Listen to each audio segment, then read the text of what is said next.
August was my highest month of reading so far this year. I read 11 books, and here is a quick recap of the books I read. Mad About You by Vari McFarlane, and so far every single book I have read from her is 100% worth it. It's not my favorite out of all the books that she has written, but I loved it. Next, I read As Good as Dead by Holly Jackson. This is the third in a Good Girl's Guide to Murder series, and it had been a minute since I had read the first two. I probably should have gone back and done a reread, but even with that, I still really loved it. Getting back into nonfiction, and so I read Good Energy and really enjoyed this book. Felt like I learned a lot, and it was a little dense at some points, but overall really enjoyed it. I am a very proud Disney adult. Of course, as a Disney adult and a reader, I'm working my way through the Disney books. So I read Prince of Thorns and Nightmares by Lindsay Miller, and I did not love this one. I loved the one right before this, which was based off of Prince Eric, and this one just did not do it for me. Another book I got on my Kindle was If You Don't Like This, I Will Die, an influencer memoir by Lee Tillman, and honestly, I was really disappointed in this book. I'm not here to try and like give a rating based off of someone else's life, but I was really looking forward to this, and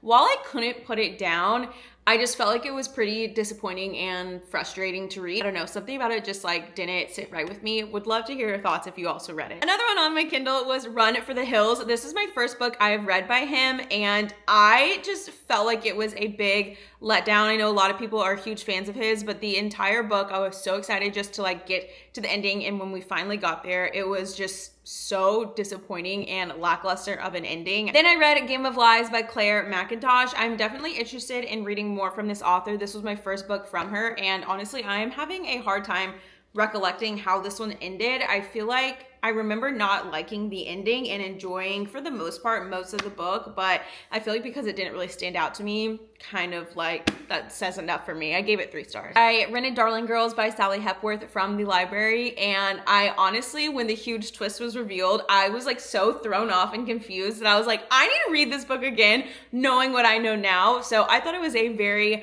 fun, had a great twist throughout the book, very fun thriller. And no surprise if you've read this one, but my favorite book by far this month that I read was The Women by Kristen Hanna. Of course, I just absolutely loved it. I did wish it was longer. I felt like at the end, it felt kind of like it ended a little abruptly, like I wanted more. I wanted to know a little bit more about her story, but I think that's just a sign of a really good book when you want it to be longer because you want more. I read The Authenticity Project by Claire Pooley. If you have not read any of her books, I always find them just so delightful and fun. I feel like she has such a fun mix of ages with all of her characters, which is just like a very enjoyable, light kind of palette cleanser book. So I really loved this one. And last but not least, I read Promise Me Sunshine by Cara Bastone. I'm a big fan of Cara Bastone. I've enjoyed both of her books that I've read. At least I think she's only written Ready or Not in this one, and I really enjoyed this one as well.